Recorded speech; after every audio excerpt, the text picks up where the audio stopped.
Saudara-saudariku yang terkasih, pada hari Minggu ini kita memasuki Minggu Prapaskah yang ketiga.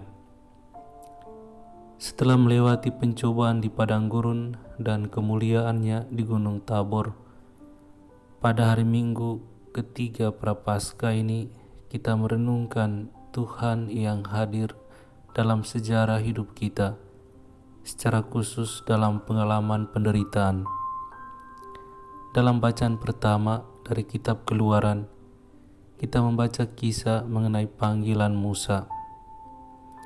Tuhan hadir dan memperkenalkan dirinya kepada Musa lewat semak yang terbakar tanpa dimakan oleh api. Selain itu, dengan memperkenalkan dirinya sebagai Allah Abraham, Allah Ishak, dan Allah Yakub, Tuhan ingin menyatakan kehadirannya dalam sejarah manusia. Wujud dari kehadiran Tuhan dinyatakan dalam 3 kata kerja: memperhatikan, mendengarkan, dan mengetahui, dalam ayat yang ke-7. Dengan mencermati ketiga kata kerja aktif ini, jelas bagi kita bahwa Tuhan sungguh-sungguh terlibat aktif dalam kehidupan orang-orang Israel, khususnya dalam pengalaman penderitaan mereka di Mesir. Dan juga dengan memperkenalkan dirinya sebagai Aku adalah Aku, Tuhan menunjukkan hakikatnya yang abadi dan kudus, dan yang setia mengantar Israel sampai ke tanah terjanji. Dan kisah tentang perjalanan bangsa Israel di padang gurun setelah dibebaskan oleh Tuhan dari Mesir dikisahkan kembali secara garis besar oleh Paulus dalam pewartaannya lewat suratnya yang pertama kepada jemaat di Korintus. Dan seperti kita ketahui bahwa perjalanan bangsa Israel di padang gurun merupakan sebuah perjalanan pemurnian iman lewat penderitaan. Tema tentang penderitaan kita temukan kembali dalam Injil Lukas 13:1-9 yang kita baca pada hari Minggu ini. Yesus secara tidak langsung menunjukkan penderitaan orang-orang yang tidak bersalah. Pada bagian pertama dari Injil hari ini, kita melihat Yesus yang ditanyai tentang 2 peristiwa kejahatan. Singkatnya, bahwa apakah orang-orang yang menderita atau mati terbunuh itu semata-mata karena kesalahan mereka? Atau dengan pertanyaan lain, mengapa orang baik selalu mengalami kemalangan dan penderitaan dalam hidup mereka? Salah satu contoh yang nyata, yang bagus, tetapi juga dramatis, kita temukan dalam sosok Ayub. Kalau Tuhan itu ada, mengapa ada penderitaan dan kejahatan di dunia ini? Pertanyaan-pertanyaan ini sekiranya mendapat jawabannya dalam penderitaan Kristus di salib.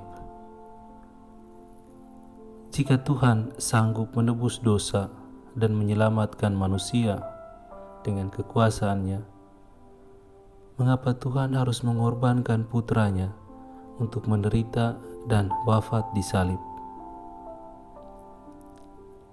Dalam arti inilah penderitaan manusia, khususnya orang yang tidak bersalah, sekiranya mendapat jawaban bahwa di dalam penderitaan itu Tuhan sungguh-sungguh menyatakan solidaritas dan kemuliaannya.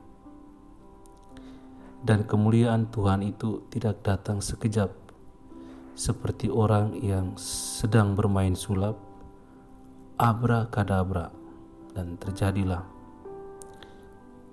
Kemuliaan Tuhan itu datang melalui proses, seperti pohon ara yang tidak berbuah, yang merupakan bagian kedua dari bacaan Injil hari ini. Pohon ara yang tidak berbuah itu tidak langsung ditebang, tetapi dipelihara, dirawat, diberi pupuk, dengan keyakinan bahwa pada akhirnya ia akan berbuah. Sama halnya ketika mengalami penderitaan, janganlah kita cepat putus asa dan terlalu cepat mengadili Tuhan.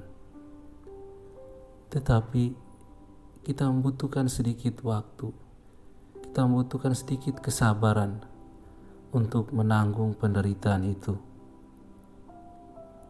Dalam arti inilah penderitaan kita mendapat maknanya, bahwa penderitaan itu tidak akan mungkin terelakkan oleh hakikat kita sebagai manusia yang tercipta. Dan lebih daripada itu, penderitaan kita juga menunjukkan solidaritas dengan sesama yang lain yang juga sedang menderita. Saudara-saudariku yang terkasih, barangkali dalam masa Prapaskah ini kita sebagai orang-orang beriman menggunakannya sebagai kesempatan untuk merawat dan memberi pupuk untuk kehidupan iman kita, yang oleh penginjil Lukas pada ayat yang kelima menggunakan kata bertobat.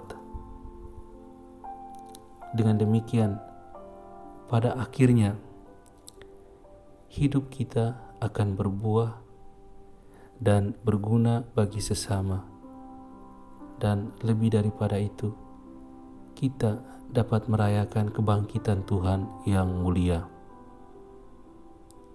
Amin. Selamat melanjutkan masa permenungan Anda.